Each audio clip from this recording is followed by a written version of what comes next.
Good, wherever you might be, whatever it might be. Anyway, very happy to have you here. Welcome to our study of Heart Treasure of the Enlightened Ones. And this webinar is very much happening on the basis of numerous requests. I think probably over the years, this has been the work people have asked for the most, which I'm really happy about. This is it's a very profound teaching, and really happy about it because here you're making an acquaintance really with we're entering the heart. Well, yes, of the lineage. You know, we do a lot of education in Buddhism that's enabling everybody to connect with the teaching. But of course, a lot of us come from different places, and so we are brought up with very different circumstances than you had at the time when this was written, and even when Khyentse Rinpoche was teaching this.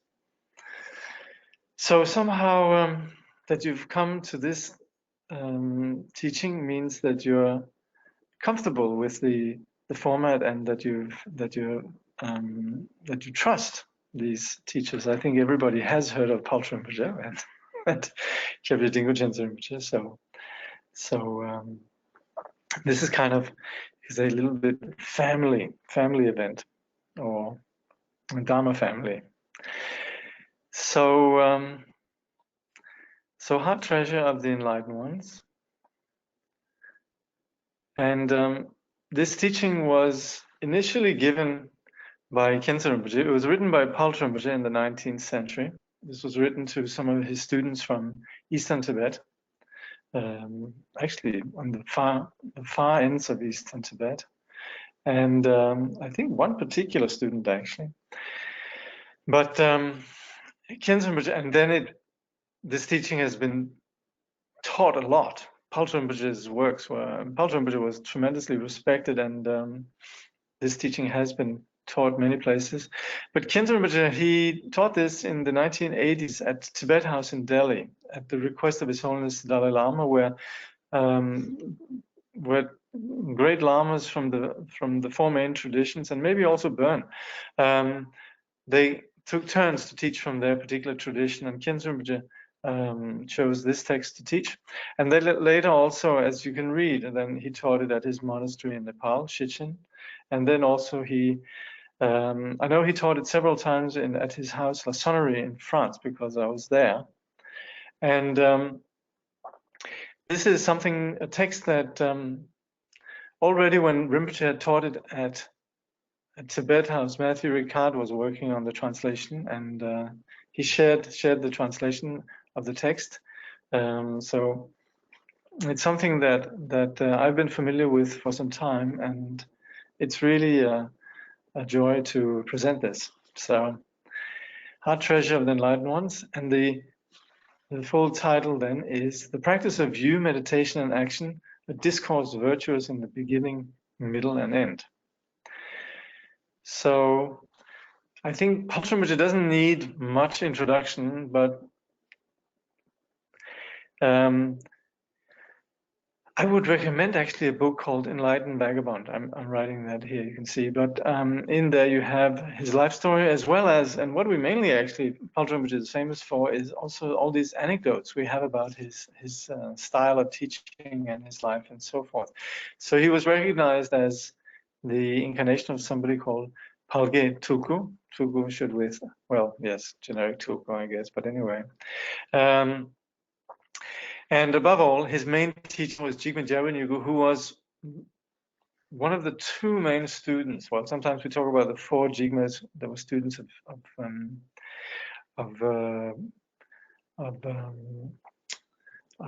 Jigme Lingpa. yeah, Paltry Rinpoche particularly refers to Jigme Jewe Nyugo. We also had the first Dodom chain. We also had Jigme Mozart, who presently is incarnated as Kilong Rinpoche. And also there was another one, Jigme God. Anyway, I'll try not to embarrass myself too much with attempting that.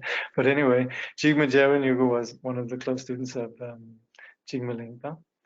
And so Paltry Rinpoche was a student of his, and also famously Dokyenzi Yeshe Dorje, who was another incarnation of Jigme Lingpa.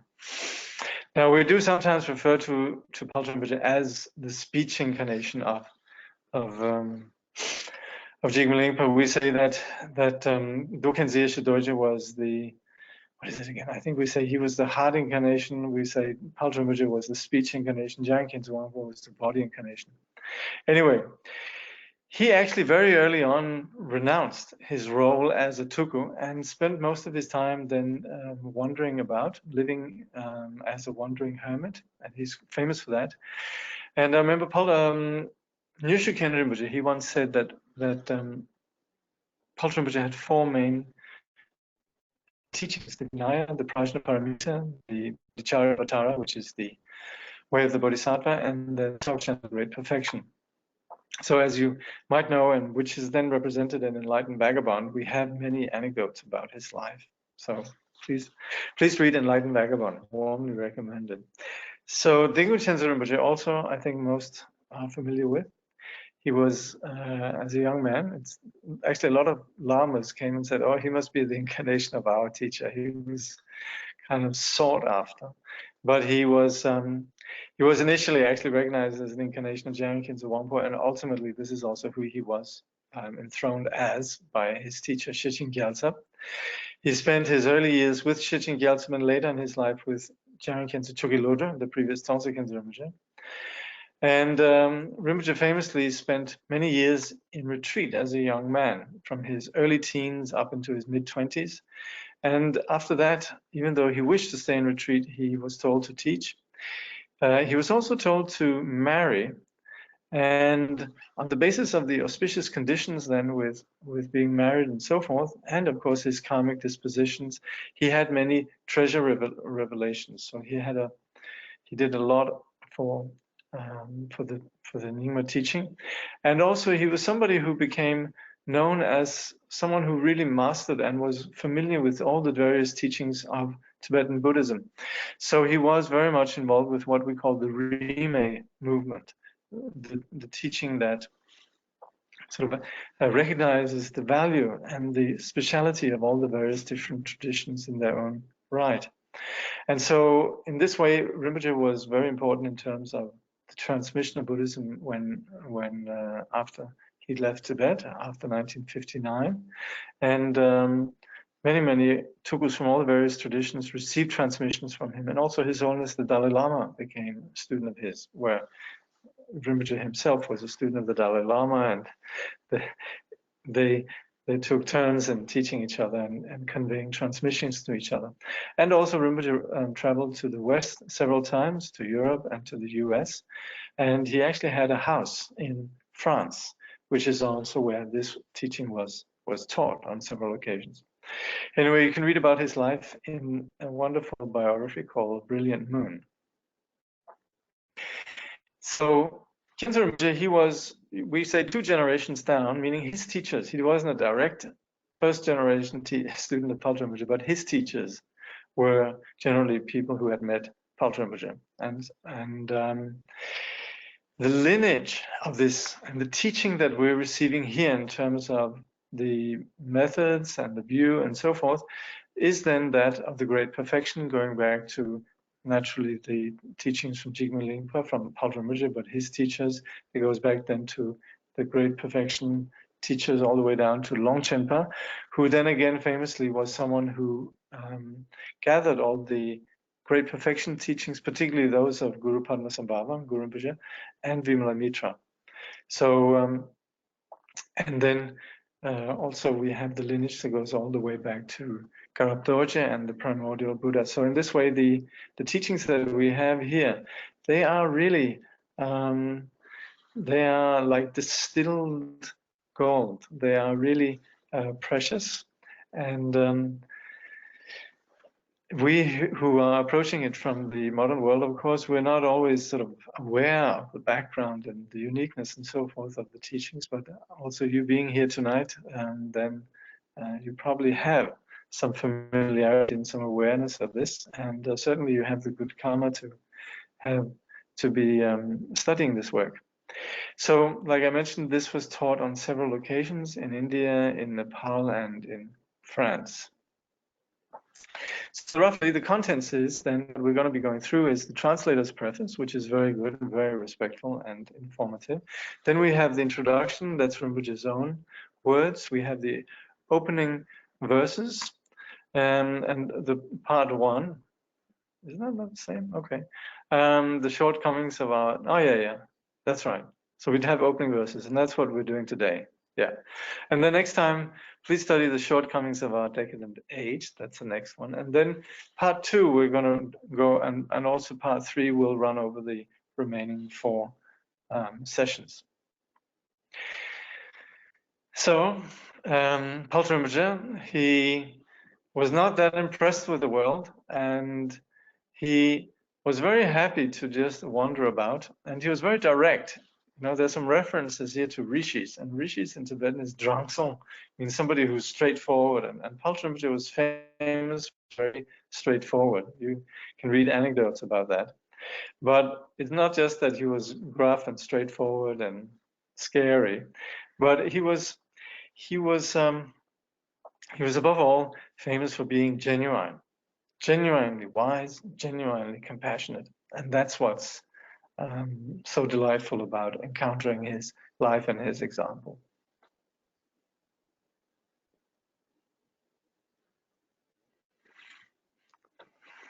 Okay. So, as the instructors, or the translators, they say, this work begins then, it has 3 parts, but it begins with, and that's what we're going to look at, the what's it called again? The shortcomings of the decadent age. A devastating and unsparing description of the deceit and hypocrisy so prevalent in ordinary everyday life. I think most modern people are aware of that. They're aware of the hypocrisy that takes place. But here we're not really dwelling on it. It really just becomes the stepping stone. So we're clear on it. It's predictable. It's no drama. So we really just say, that's the way the confused mind operates. Let's do something about it. And the way that we do something about it is, first of all, to refuse to participate in this quagmire of untruth. So the angle here with exposing the shortcomings of the deceit, the hypocrisy, the crime, the short-sightedness, the narrow-mindedness, and all of that we very often like to go on about, is actually, yes, that's a given. But what we need to do is not sort of yammer on about it, whinge on about it, but just say, okay, that's how it is. Let's do something about it. And something can be done. Everybody's innocent in this world, and you can say there's a lot of deceptive people, a lot of hypocrites and so forth, but everybody does this on the basis of a very innocent condition of just being profoundly confused. And so it's not going to help to just pin them down or punish them or whatever, but it's about changing this confusion. And the first place we need to do this is within ourselves.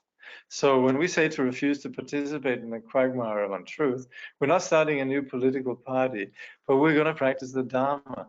We're going to purify this confused mind of ours so that we ourselves are not prone to this, but it will also give us a point of departure and experience and realization so we can benefit others.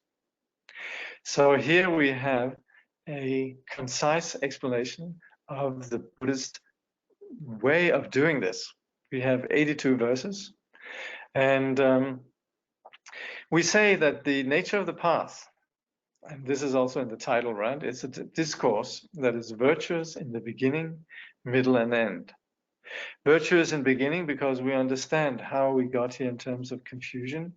What is the difference between the conventional reality and what is actual reality? And we establish the view. In terms of the practice and the path, we have the two accumulations. We engage in that. And this is something that gives us immediately joy and also something that will provide the foundations for ultimate joy. And then within the end, in the ultimate condition, then we are free ourselves, but also we, above all, we'll be able to benefit others. And that's where we talk about enlightenment as possessing the two kayas. There's the dharmakaya, that is the freedom, the enlightenment, but also there's the rupakaya, the form aspect that manifests for the benefit of others. So however we look at it, in engaging with the teaching, right from the start, it's something that is truly wonderful. So Rinpoche, he then begins with encouraging us to please have the right motivation for receiving and studying these teachings. And again, this is about us understanding the condition of samsara. All beings want happiness, yet being unskillful, they suffer. Now we might think it's normal to suffer, and we might look at, we might discuss sort of from a Darwinian point of view about evolution. We might say, oh, isn't it marvelous that this animal could develop according to this particular climate and so forth. Yes, of course, nature is amazing, but we're still operating within this self-centered agenda. And so sentient beings, they suffer. They might be very good at acclimatizing. We might be very skillful in adapting according to our existing viewpoint, but we're not happy. We might successfully pursue what it is we want and to only discover that we're not happy, we're not any the happier. So the point is that all beings, in practically every micro moment, everybody is doing something that will make them happy. They want happiness, and yet being unskillful, we suffer. So we sometimes talk about short-lived happiness and durable happiness, but as long as we actually don't eliminate the core of our delusion, we actually continue to suffer, and that's what we're going to be looking at here. Khyentse Rinpoche says, none of the countless living creatures understand in their search for happiness that happiness comes only from positive action. And none of them can see in their efforts to escape suffering that which brings suffering upon them is negative actions. So unwittingly, they turn their backs on happiness and plunge into suffering. So sentient beings in their confusion don't clearly understand what it is that brings even relative conventional happiness. So this sorrow of seeing the suffering of sentient beings, of which of course also we're part of, this motivates us to do something about it. Now, what we need to do, and what Rinpoche is saying here, is that we need to engage in positive action and abstain from negative actions. And these positive and negative actions, they're associated with body, speech, and mind. This is what constitutes our being. But among these three, I mean, we can see we have body, physicality, we have speech, which also covers the dimension of energy and so forth, prana, if you like, chi, and then we have the mind, which is the intangible dimension of what we experience as our first person subjective consciousness. So of these three, the mind is really the boss. We might think that we are just, we can only act according to what our brain tells us, what neurons tells us, and so forth. And of course, this is what many of us has been brought up in the modern world to be, to actually assume that we have no free will. And of course, yes, to some extent we're caught in our habits, but what we're proposing here is to break those habits, and they can be broken on the basis of our decision. That is key really to the practice of Dharma. So we intend then to do something about this. Khyentse Rinpoche says positive action is something we have to cultivate ourselves. It can be neither bought nor stolen, and no one ever stumbles upon it just by chance. So we can't really, there's no shortcut to this. It's about us transforming our intentions, being more aware of what we're doing, and of course, how to do this more specifically, we're going to be looking at, but it is something that needs to be understood. It's not something that's just going to happen. We have to take responsibility. We also have a very empowered position in that we can do this. So we're going to be pursuing this.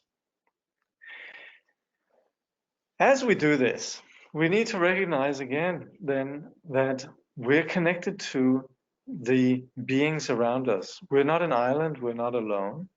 And the beings that we have around us are not sort of just out there, but in fact, we are connected with them throughout countless births. Unless we believe that we're nothing but sort of inanimate neurons firing, and we believe that we just have this one life, that when we die, then consciousness is died also.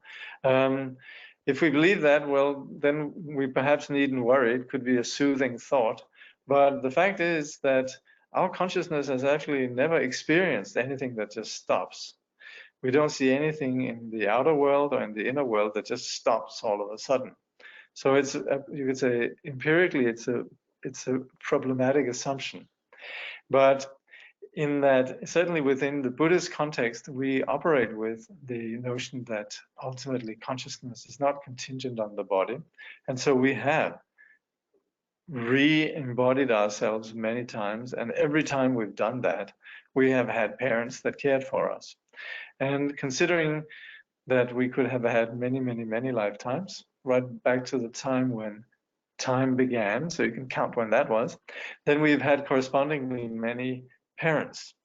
And we would want to care about them. We wish to ultimately liberate them. That's our motivation.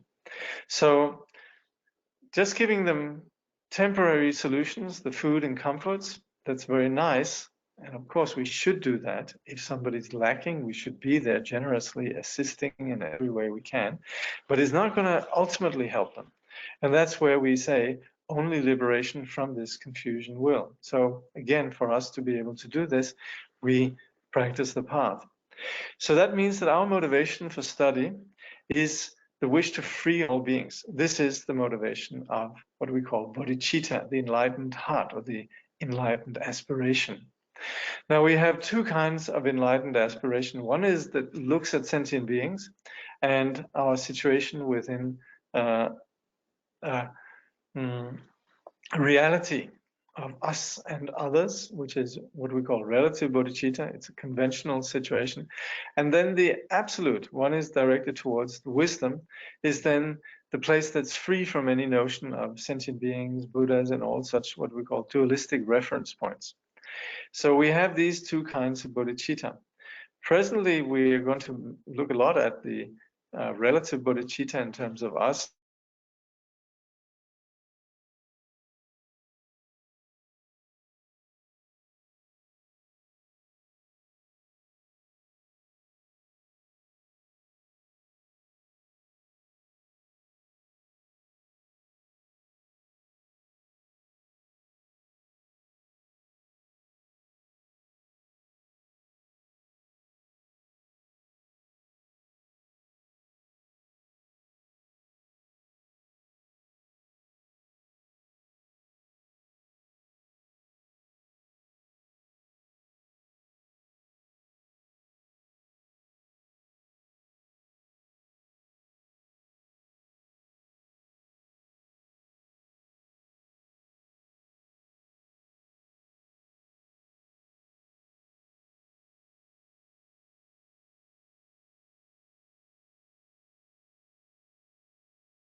I think you can hear me now. Okay. We're good? All right. Okay. Well, look, I don't think I have said anything that I haven't said anything you missed, because I think right away I was alerted that there was bad audio. So I think we're you haven't missed anything, okay?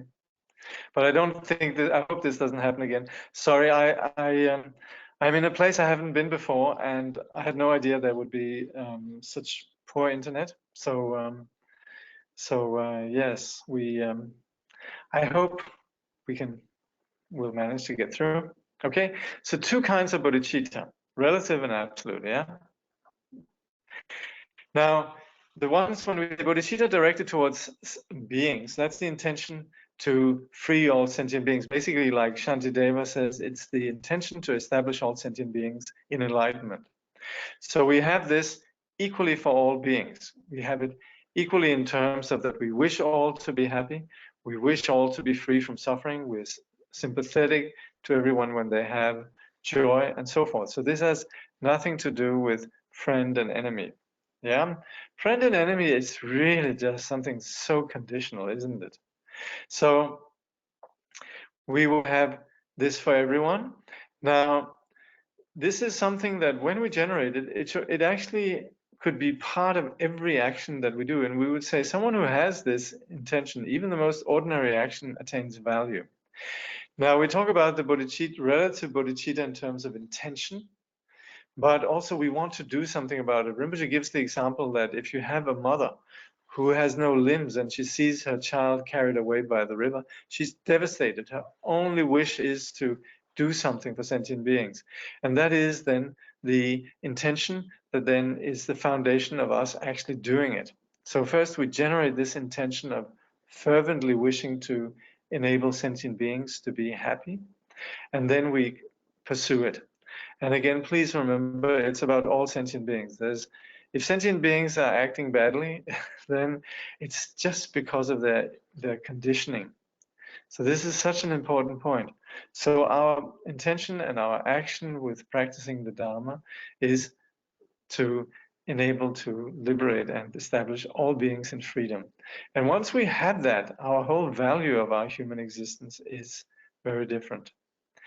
Then we have the bodhicitta directed towards wisdom, which is then seeing the nature of reality, which is no longer caught up with dualistic concepts, self and other. From this place also, our compassion spontaneously manifests without any notion of I am being compassionate to so-and-so. It's a much greater compassion. So hence these two, the ultimate kind of bodhicitta is the greatest kind, the ultimate bodhicitta, which is about wisdom, is also the greatest kind of compassion because it doesn't operate from a dualistic perspective.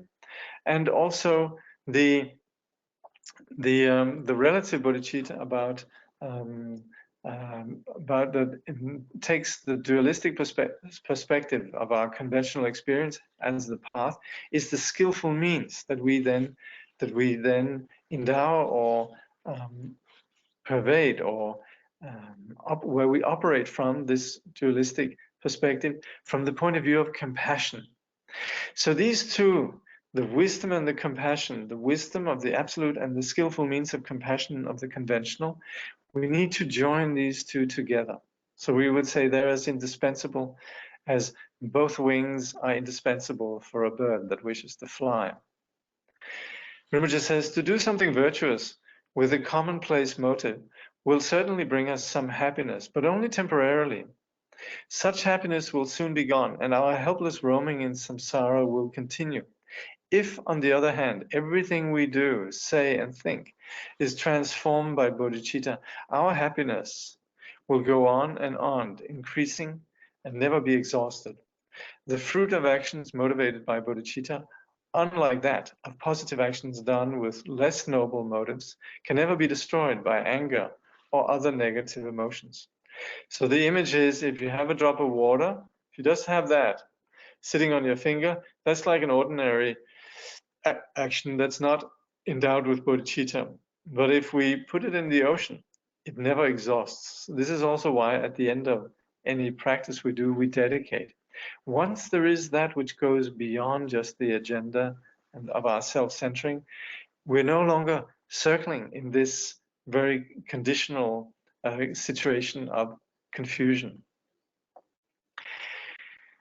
Now, the realization of emptiness brings enlightenment.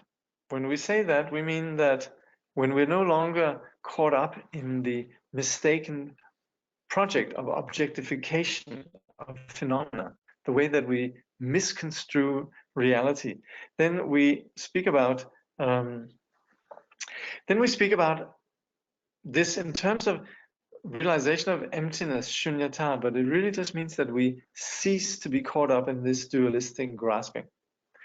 So this realization is what brings enlightenment, but the means to achieve this is to begin to act conventionally in a much greater way, and that is the skillful means of compassion that enables us to do that.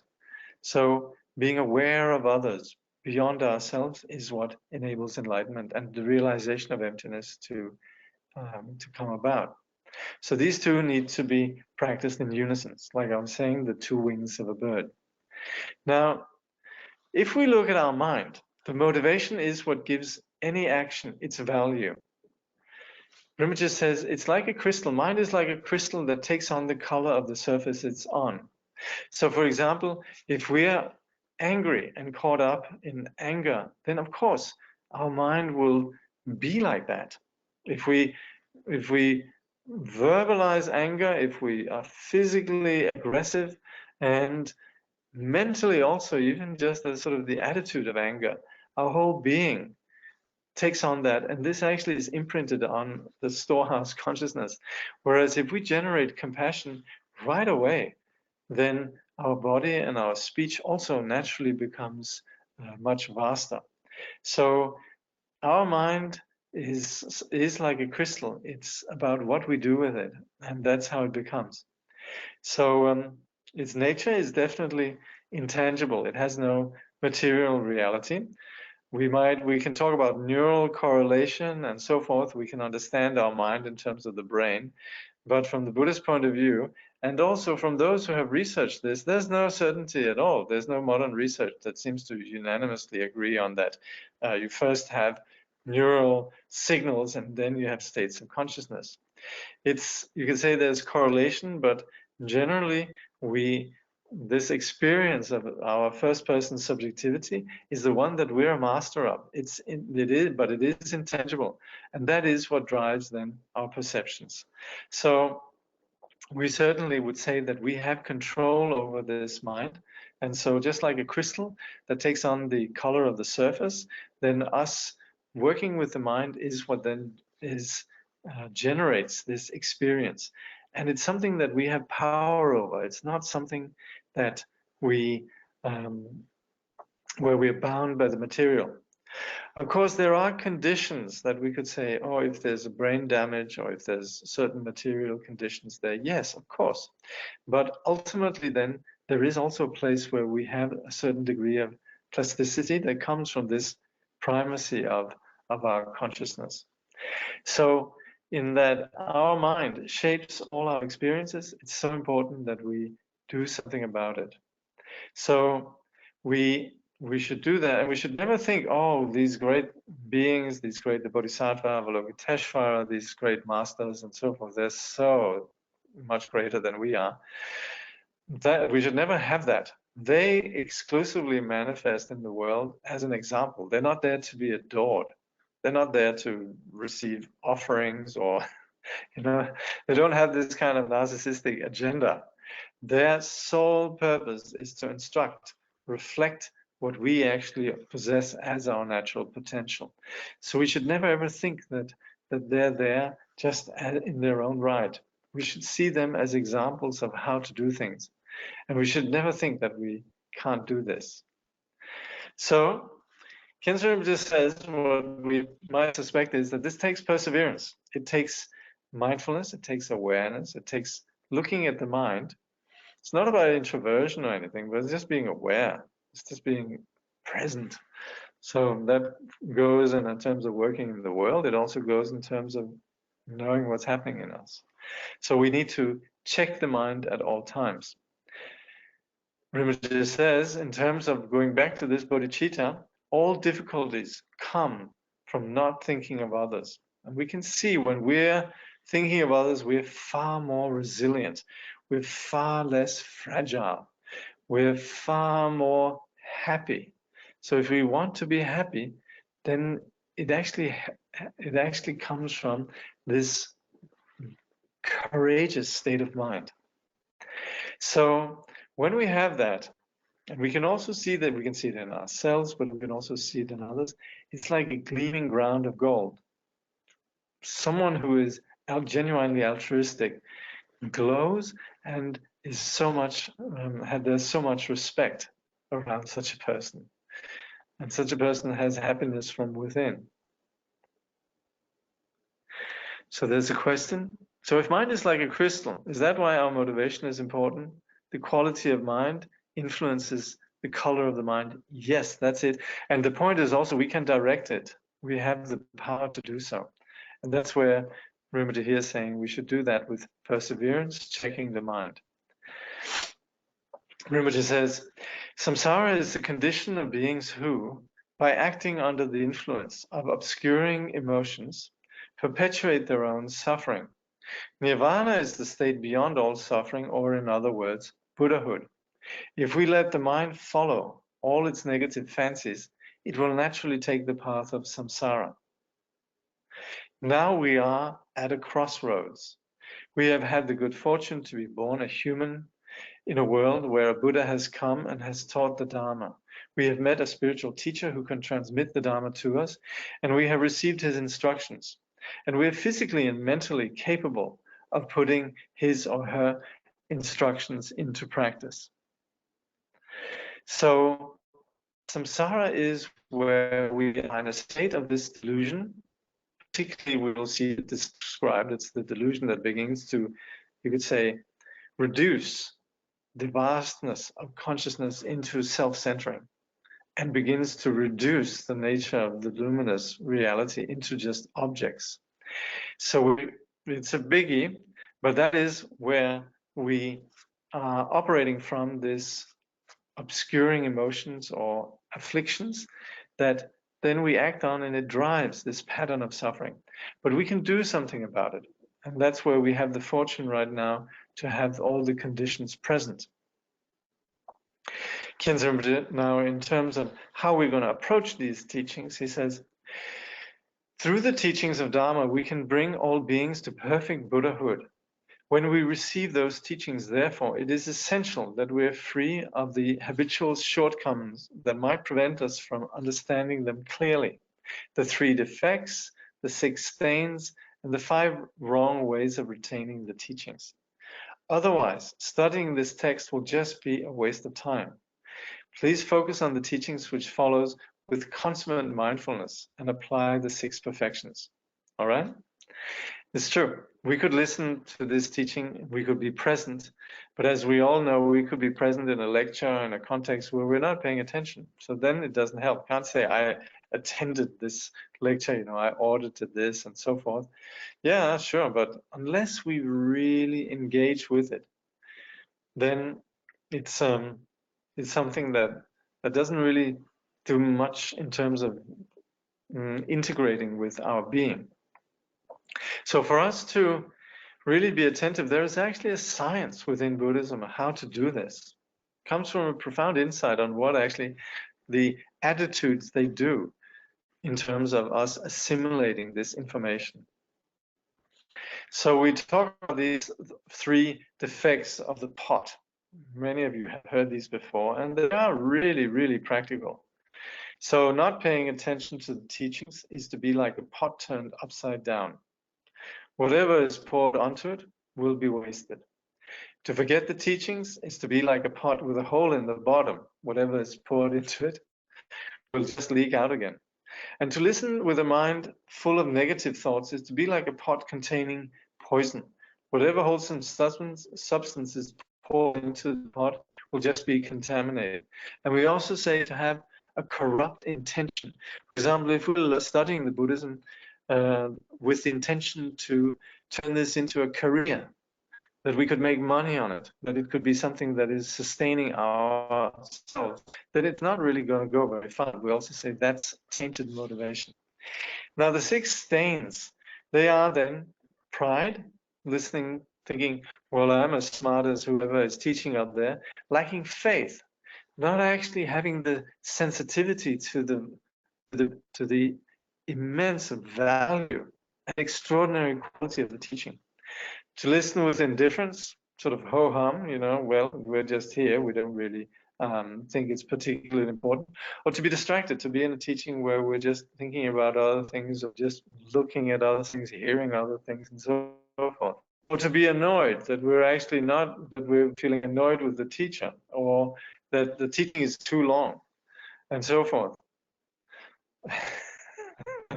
By the way, as you know, and very often we go over time. I like to think that we can do this in an hour, but very often it does become a bit longer than an hour. So I think you have been warned in the information about this course.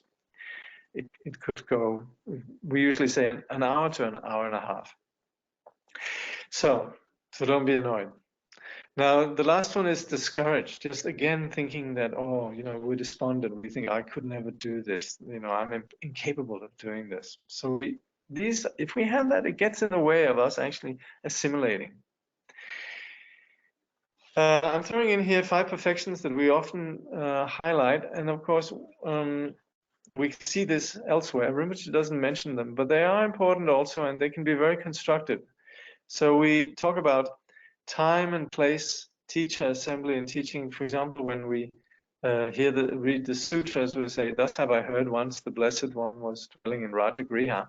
So we have time and place. Then the Blessed One, the teacher, we have the Buddha, the teacher, and the assembly are those that are studying with us. And then there's the teaching. So these 5 conditions are always there. And that's where we would, particularly when we're studying Vajrayana, we'd want to have some sense of the sacred quality of this, particularly the teacher. You hear the teacher is Dilgo Kanzaramaja. You have words, really sublime words, and just think this is the teacher. The assembly, all of us who are studying it, we are in fact what will be the Buddhas of the future. Everyone has Buddha nature. And also, if we're doing Vajrayana, we're focusing on the pure quality that's innate to all beings. And then the teaching itself is something that is resonating the nature of reality. It's the teaching that reflects the nature of things as they are. So these 5 perfections, they then are basic to generating a notion of the particular sacred situation we have. Then also we speak about practicing the 6 perfections. This is actually explained in Words of My Perfect Teacher. Generosity, we're giving our time, we're actually sustaining attention, we're never going to be tired, even if it's a bit long. We have joy in attending the teaching, we're focused, and also with hearing the teaching, there's a sense of connecting with that which is real and valuable. We appreciate the quality and the perspectives of the teaching. So that's the motivation, or rather the way that we listen to the teachings.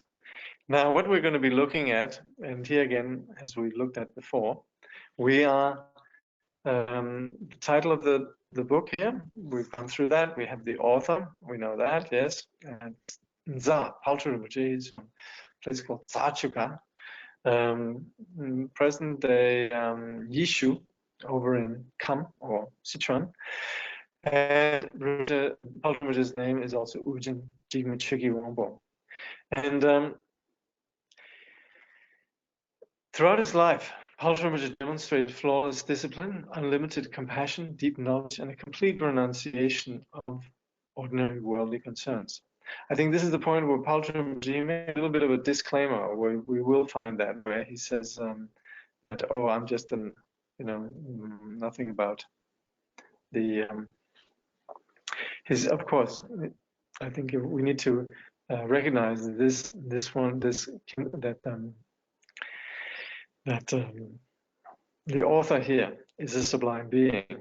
And in terms of the Buddha's teaching, we have, of course, the Buddha Vachana, the original teachings of the Buddha, the Tripitaka, the Sutras, Vinaya, and then the Dhamma. But we also have the teachers from the time of the Buddha who have enabled us to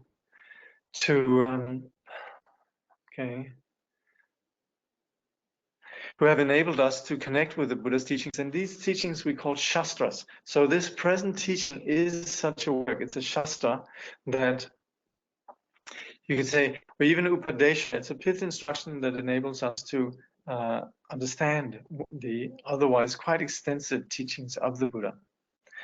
So this teaching is for everybody. It accommodates all the various capacities, what we call within the Mahayana, what we call Hinayana and Mahayana. So everything is complete there. It's good in the beginning, middle, and end. So we have, as always, an introductory section, and that is where Rinpoche will expose the confusion and suffering of the present day and age. The main body, which is instructing in the view, meditation, and action of Sutrayana and Mantrayana, and then the need to be free from ordinary concerns. He's going to leave us on that note. So the main teaching here will be about the view, meditation, and action. The introductory section is about recognizing the deception of our lives, in the sense that we have confusion that takes place, and we need to cut through that. We need to cut through deception. We don't have time to be fooled, or we don't have time to dither. We need to be quite clear on what's what. So this is the first point, and also we need to understand what it is that drives confusion. When we have attachment and aversion, likes and dislikes, we're continually feeding this syndrome of our delusion that is about our self-centering. And as long as we have that, then anything that we do is ultimately tainted. And so the depth of this confusion needs to be understood, and understand that until we get to the bottom of that, everything else is pretty secondary. So we need to be determined to be free. Rinpoche says, entangled in the web of delusion, beings blunder on from suffering to suffering. So while we can identify that we have confusion around us, you could say there are some conditions there. This is, according to the Indian cosmology, we are in the Kali Yuga. This is regarded as a time that's particularly afflicted. And here, there's only a few really that truly act according to the Dharma. And of course, Rinpoche came from a Buddhist culture. But even within the Buddhist culture, then he would say even there's few who actually are genuinely practicing. So as long as we have samsara, as long as we have this condition, then we will suffer. We have three kinds of suffering. We have the suffering of suffering, when we are in pain. There's the suffering of change, when what we attach to goes away, or when what we don't like happens. And then finally, there's what we call suffering in the making, or all-pervasive suffering is, as long as there is this deluded mind, we're operating within some delusional conditions that by nature are painful. Rinpoche quotes some teachers from the lineage of Atisha, who are called he says, as the great Kadampa masters used to say, the best teaching of all is one that sheds light on our hidden defects. First, we must appreciate that samsara is nothing but suffering. Then, identifying our own errors, we can look for the cause. The root of suffering is ignorance, and the root of ignorance is the false belief in an I. Attached to my body, my mind, and my name, we try to push away whatever is unpleasant and grasp at whatever is desirable.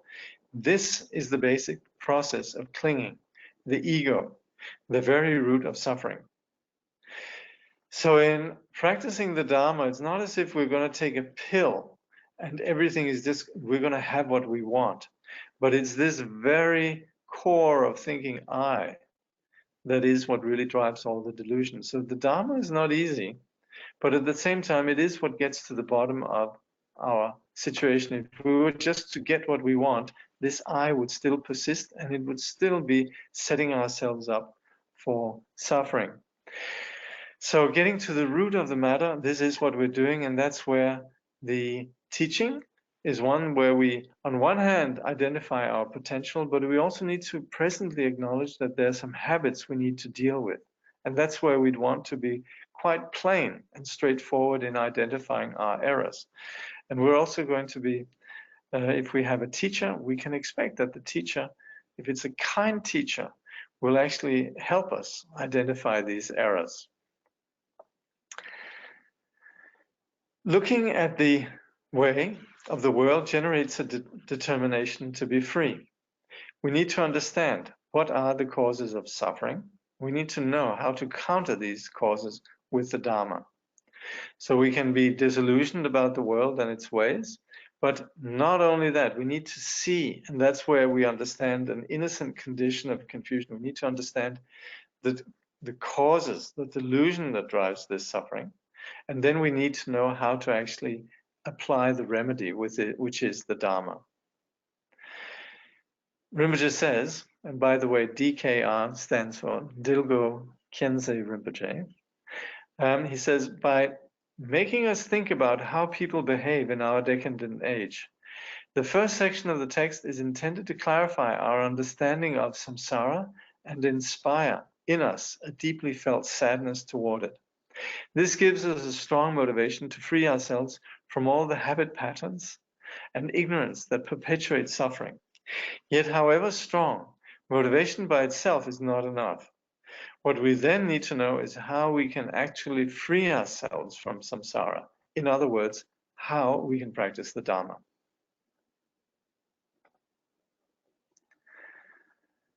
So then there's a question. A few genuinely practiced during the Kali Yuga, yes. It seems somehow that enlightenment for the benefit of all others come down to reliance and cultivation of right view, motivation, and intention. And yet, this too is karmic. Yes, it is karmic, and we would say for us to have the inspiration to do that is karmic, but you see, it's what we would call the kind of karma that connects us to freedom. We say tarpa chatun ki gewa. It's a kind of virtue that connects us, and that's why we also talk about merit. You know, one thing is to have good karma, but we could just have good karma that where we end up just being distracted by all the wonderful things.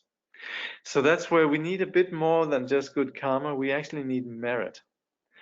But it's true, for us to actually have to sort of begin to get onto that and to begin to actually generate merit, it takes extraordinary circumstances. And that's why we would say to have these present conditions are extremely rare. But now that we have it, now that we can hear this, we shouldn't just have this deterministic view that I can't do anything. I'm just going to go with whatever impulse comes in my mind. Now we actually have this, and we have this prajna, or this insight that can free us from our habits. And that's why presently we'd want to do everything we can so that we can, you could say, free the mind, and we can begin a bit like snowball effect. Once we have the wisdom, we can generate the further conditions for being free. So this is where we begin to become free of the karmic conditioning through the accumulation of merit and wisdom. This is basically what we would say the path consists of. Is merit itself not wisdom? No. Merit itself is still grounded within conventional reality. It's, for example, that we could have an education, that we have the sophistication to get the Dharma, we have the luck, or, well, actually, we don't believe there is luck, but we have the fortune to meet the Dharma, that we could meet the Dharma, we would say is merit. But it is within a dualistic concept. There's a teacher out there, there are us actually having there's not only there's a teacher, but not only there's a teacher, but we feel genuinely joy in hearing the Dharma, and it makes sense. And to have that, intelligence, and to have the discerning and the conditions to practice, that's merit. I thought all merit has its source in the Buddha. Yes, the Buddha within. And so merit as such is connected to the wisdom within. But then again, we do need circumstances for this to take place. But very good question. And this really drives the point about the need for what we call the two accumulations, the conventional conditions that we need, and ultimately the wisdom. And these two then operate together. So does merit help provide opportunity to come in contact with the Dharma, an authentic teacher, and the ability to understand in conditions to practice? Yes, that's exactly it. And the more we have the wisdom, the less we are prone to sort of fall under the influence of, let's say, laziness or despondency or whatever it might be. So with the wisdom, we have more freedom, but we still need to operate within our relative conventional reality. After all, we still want a couple of meals a day, and we still think in terms of up and down and so forth. So we're still very much in the relative reality. Yeah. So then when we're going to be looking at the main body of the text, we're going to be looking at the view, which is basically the perspective to understand where is this all going? What is it we're doing? So it's an understanding. You could say it's an intellectual understanding, and it's important, particularly for us in the modern day and age who are analytically inclined persons. We trust on the basis of a rational assessment. We're analytical. We need to understand. And so particularly if we come from a culture where we weren't brought up seeing the value of the Buddhist teaching, and maybe even particularly suspicious about organized, religion and what appears to be religion and so forth, then it's particularly important that we know what we're doing. Once we have that, and I would say it's also, I think even though we don't have perfect understanding, we better just get going in terms of practicing, because that also helps us to develop our understanding. But then once we have this understanding, what we call view, it needs to be integrated. And that's where we practice meditation. But meditation is applying this understanding in isolation, like we sit on a cushion and so forth. But we also then need to integrate this understanding in everyday life. So the way of doing that is then engaging while we sustain this insight within our ordinary existence. So these two are ways of integrating the view. So we sometimes just talk about view and practice then means meditation and action together. So the practice leads to purifying delusion, eliminating confusion and negative habits, and it is through practice then that the inherent qualities that we naturally have but fail to recognize, they become manifest, they're uncovered. So,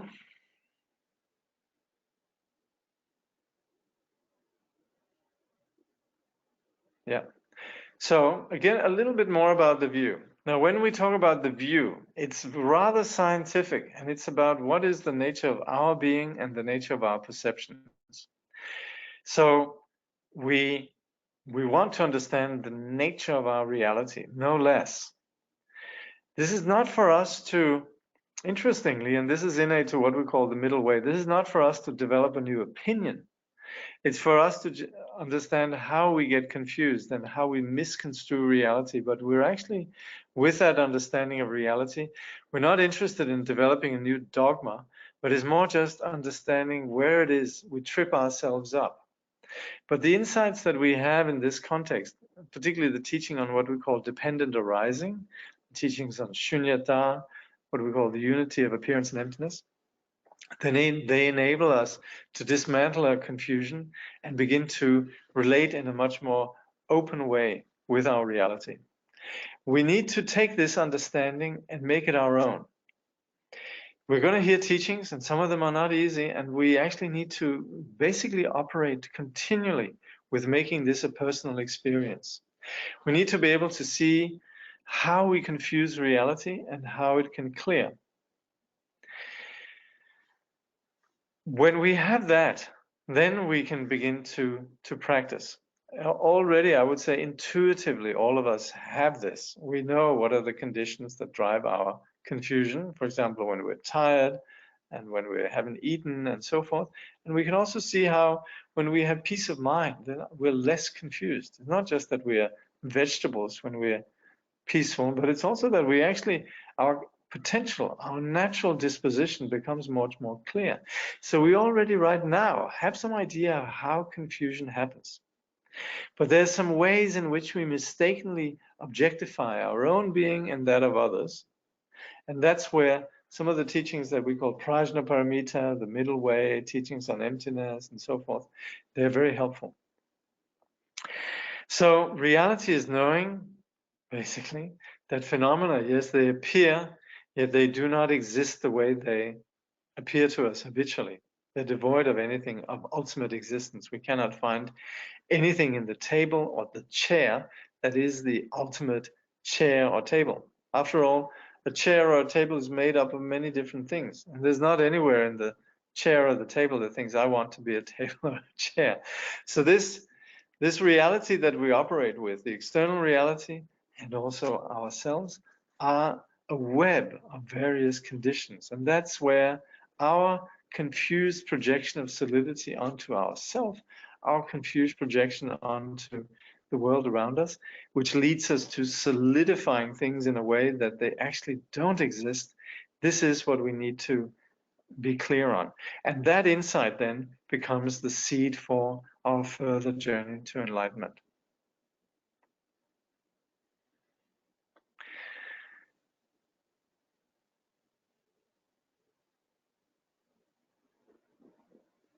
Understanding in daily life, not also perhaps similar to the idea of karma yoga? Yeah. I'm always a bit suspicious of karma yoga when it's used in retreat context. It's usually the way to sort of make everybody work, you know. I always think there's sort of an exploitative quality in that karma yoga thing. But of course, and karma yoga is really valuable because we can't just sit on our cushions and think that we can just isolate ourselves. We need to integrate our practice in everyday life, and everyday life really becomes the test for our practice and a key to us actually improving. So yes, karma yoga, indeed.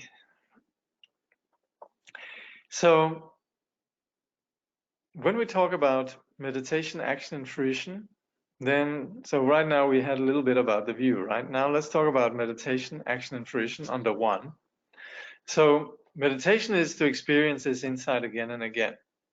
We could say it's to sustain non-confusion.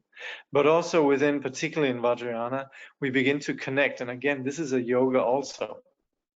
We begin to connect with the quality of our innate purity. So with the various ways to practice meditation, but it is about us familiarizing ourselves with this again and again and again. Otherwise, we're just going to be stuck. And meditation also doesn't mean that we just sit and mouth something or do some ritual or just mechanical. It's about getting to the heart of where our confusion originates and aligning ourselves with non-confusion. So it's going right down to the core of what we are and what drives us. So we can never say that meditation is just a thing that should make us feel better. It's about going right down to the one that wants to feel better and looking at that. So there's not the sort of habitual materialism that we often operate with is not present in the practice of meditation. It is for us to be transformed, to begin to engage a vision of greatness and wider perspective. So to integrate this experience at all times, yes, this is action. And so we had view before, now we have meditation, we have action, and then the fruition. That is when we apply these view, meditation, and action, then we achieve the realization that is then the objective of the path. That is what transforms us from sentient being into a Buddha, from ordinary confused suffering person into a sage. And this is where we can benefit others. Rinpoche says, what are the fruits of practice? What's a sign that things are going okay in terms of our practice? Gentleness and self-discipline are indications of understanding. Freedom from obscuring emotions is a sign of meditation. These and all the spiritual qualities of liberation will take root in our being and will be expressed effortlessly in our actions. Establishing the view is like recognizing the qualities and usefulness of a particular tool. This is a good thing here, Meditation is like shopping for this tool, acquiring it, and learning how to use it. Action is like putting it to skillful use all the time. The fruit corresponds to the completed tasks or finished products that comes from its use. So this thing works, I master it, and yes, lo and behold, I can do some very useful things with it. So this is what we're going to be looking at, and then in the book, the third section is going to be the concluding section where we discuss the expression of practice is freedom. Why we want to do this? Because we're going to be free. That's what you could say. The nature of a practitioner is someone who's free. If we find genuine practitioners, of course, implicit in our situation here in the decadent age is not a whole lot, but occasionally you meet genuine practitioners, and what is so delightful is it's somebody who's free, who has so much goodness. So such a person has less worry, less preoccupation. So such a person is naturally dharmic, and such a person is in no way impressed with these sort of ordinary, short-lived, superficial, cheap thrills of what we call sort of the fleeting pleasures that we call samsara. And also with such a person, there is an elimination of delusion. Such a person is no longer caught up in the habitual confusion. Rinpoche says, only by turning our minds away from worldly goals and developing a genuine determination to be free, can the goal of liberation be reached. So there you have it. So this is, we would say, this determination to be free is the foundation of the path. In Tibetan, Nginjung, which literally means determination or finding certainty.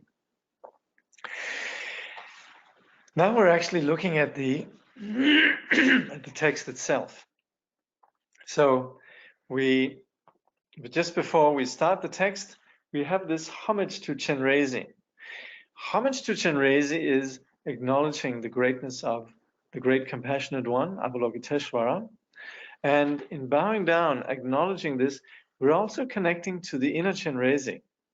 By rejoicing in the example of Chenrezig, there's connecting to a potential that we have ourselves. So it's by no means ultimately dualistic. It takes duality as a vehicle, but it creates the condition for ultimate non-duality. It creates the condition for us connecting through rejoicing and having this deep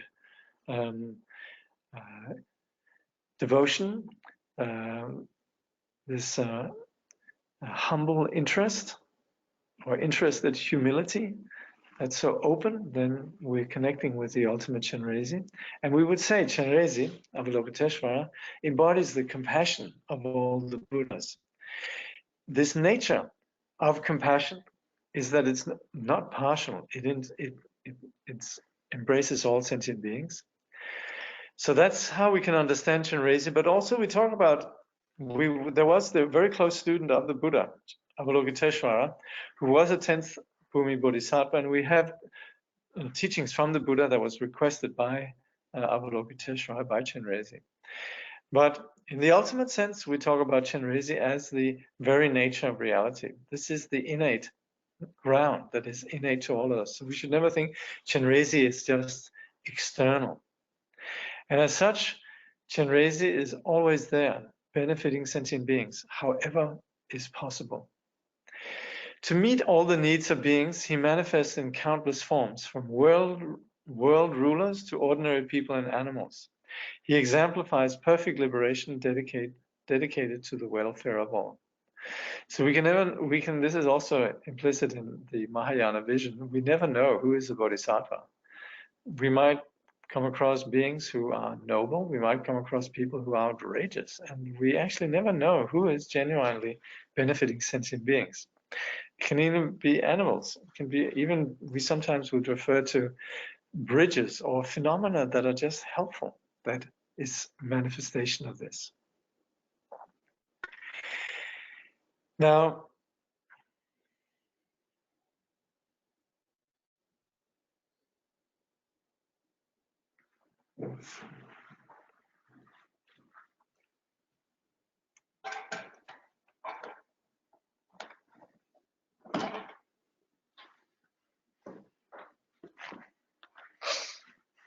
so I think I told you I'm traveling, so I'm actually just just because of space on the page. I'm not putting the whole sloka in there, but we're now looking at sloka 1. Yeah. If but a single drop of the nectar of your name were to fall upon my ears, they would be filled with the sound of Dharma for countless lives. Wondrous three jewels, may the brilliance of your renown bring perfect happiness everywhere. So this is sloka 1. So there's a lot of reasons, and of course, it's really, by the way, as I always repeat, what you're getting with my presentation here is my understanding of the text, and also me highlighting the points that I think are important, and very often it is my then further commentary on Khyentse Rinpoche's teachings. Not that they need further commentary, but you could say sometimes I highlight different things that need to be that could be helpful, possibly. So it's absolutely indispensable that you read the text.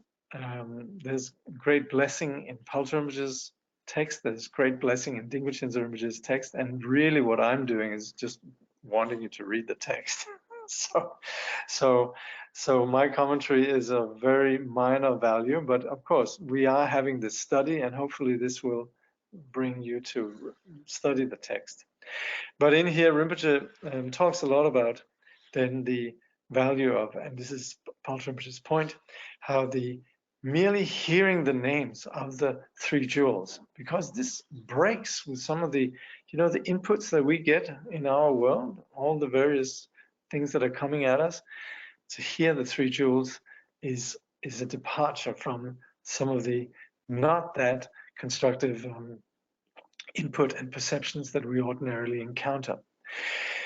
The three jewels embody the three bodies of enlightenment. So we're going to look at these. Well, they are the ultimate non-confusion, which is the Dharmakaya. They're the qualities that manifest out of that intangibly, which is the Sambhogakaya, and then also the body that manifests in the perception of others, which we call Nirmanakaya, in Tibetan Tulku. And so such a supreme Nirmanakaya, in Tibetan Chogi Trupeku, that is the Buddha Shakyamuni. Now, the Buddha then demonstrated the path of attaining, of awakening. If you read the Buddha's life, this is something that shows us the qualities of the Buddha. And then we have the Buddha's teaching. That's the second jewel. And we very often classify that in terms of three turnings of the wheel. We talk about the first turning of the wheel, the Four Noble Truths, so forth. Then the second turning of the wheel, the nature of reality, in ultimately ungraspable, shunyata, taught in the Prajnaparamita teachings and also elsewhere. And ultimately, the teachings on Buddha nature, what we would refer to as the ultimate nature of reality.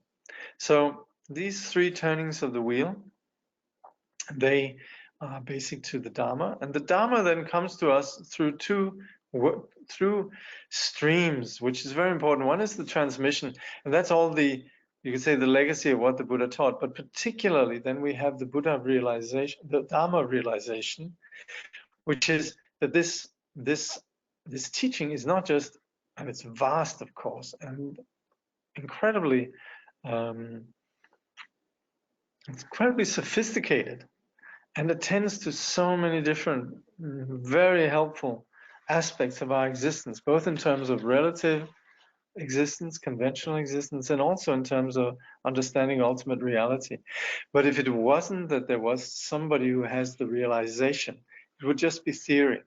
And so the quality of the Dharma exists in terms of the two transmissions, one of transmission, the theory, and one of realization. Sangha are the community of those practicing the path. So it also means that it's not just that we have the Buddha that's up there who's sublime and the Dharma, but there's actually beings who, like us, are transforming from being confused into unconfused.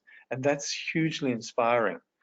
We might think of the Sangha in terms of our perceptions. Because of our obscurations, we might project our own impure perception onto our fellow Dharma persons, our community. But really, anybody who has entered the path and is undertaking study, practice, and study, reflecting, and meditating is on the path.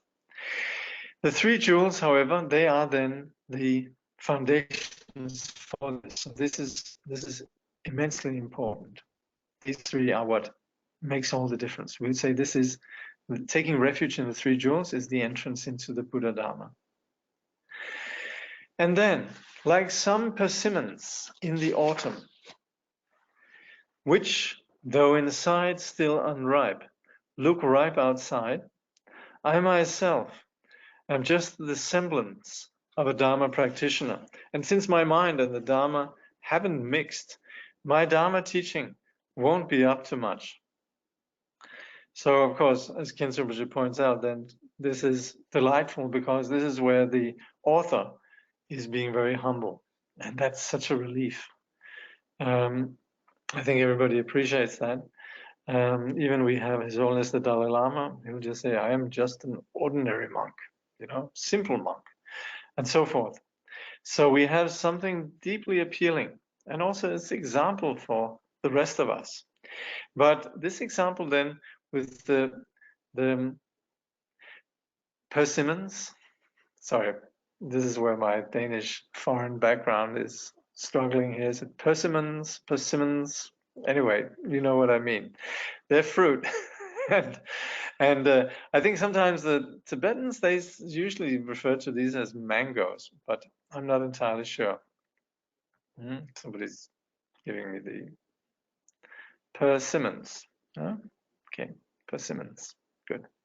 Thank you. So Paltry Rinpoche here expresses his humble view on himself. And this image then reflects the various practitioners. We have those that, like with this persimmons, we have those that are ripe looking, yet they are actually unripe. And that's the inauthentic practitioners. See, it looks that connecting with them might think we're connecting with great people, but actually not that great. Could actually be toxic, could be not very good for us. Unripe looking, yet ripe. So we do have those that have no pretensions, look very simple, and yet they are authentic practitioners. So also this requires some discerning. Then we have the unripe looking, and that, just like they look, they are actually unripe. So in a way, that's those who are uninterested in Dharma, have no pretense to practice the Dharma. In some way, that makes it easier. But then we have also what makes it easier is, and that's where we encounter sublime beings, that they look ripe and they are ripe. So that's then there are various kinds. So while Paltry Rinpoche asserts that he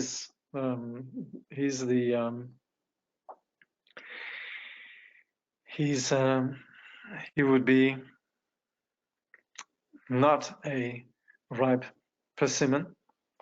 Then Jaren Khenze Wangpo, who knew Paltro Rinpoche very well, he was a student of Paltro Rinpoche, but he was also somebody who was regarded as someone who knew very well who is who, and he was kind of contemporary. Yeah, he was slightly younger than Paltro Rinpoche. They actually studied together when they were younger.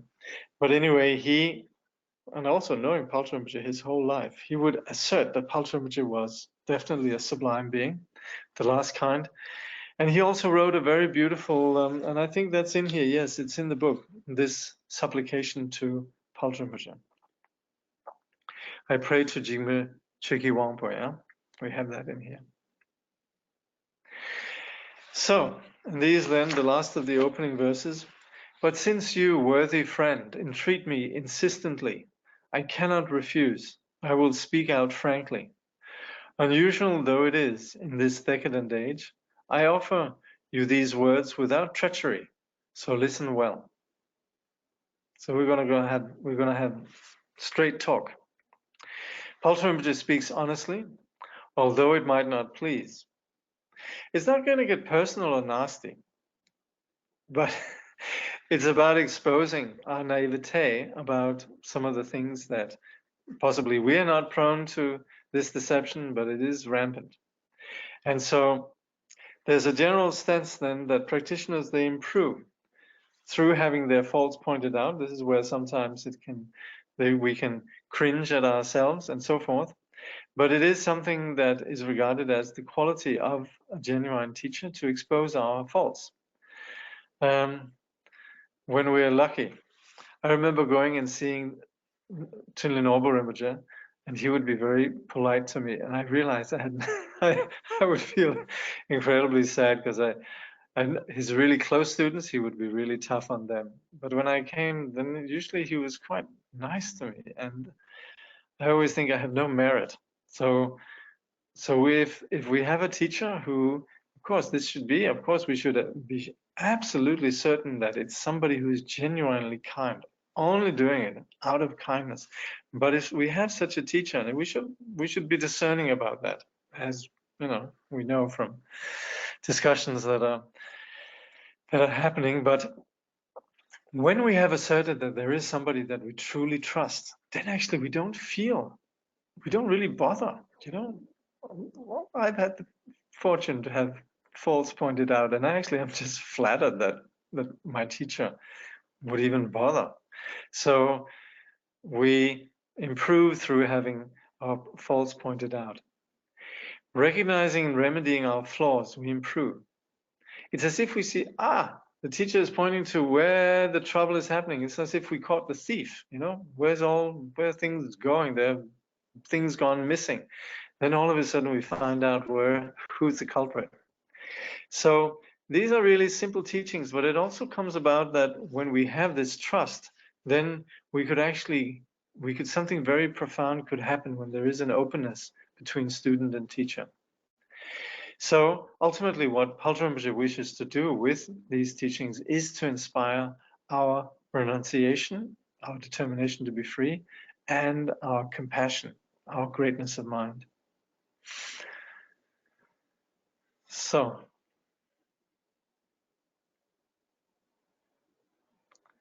yes, someone says, I just love Paltro Rinpoche's direct and honest style. We have the fortune that Matthew collected these in the Enlightened Vagabond. Actually, Surya Das, the Venerable Lama Surya Das, he published early on a book that's called the turquoise mane of the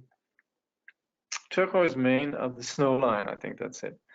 And in there, a lot of anecdotes from Paltro Rinpoche's life, and this very much from just like Matthew, from the oral tradition. There's actually not very much written down, but there is still an oral tradition. So many of the older teachers would tell these stories, and they're still living with us. Okay,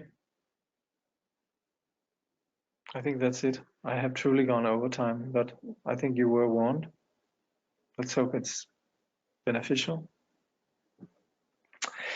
By this positive action, may all beings perfect the accumulation of merit and wisdom, and attain the two supreme kayas, which arise from merit and wisdom.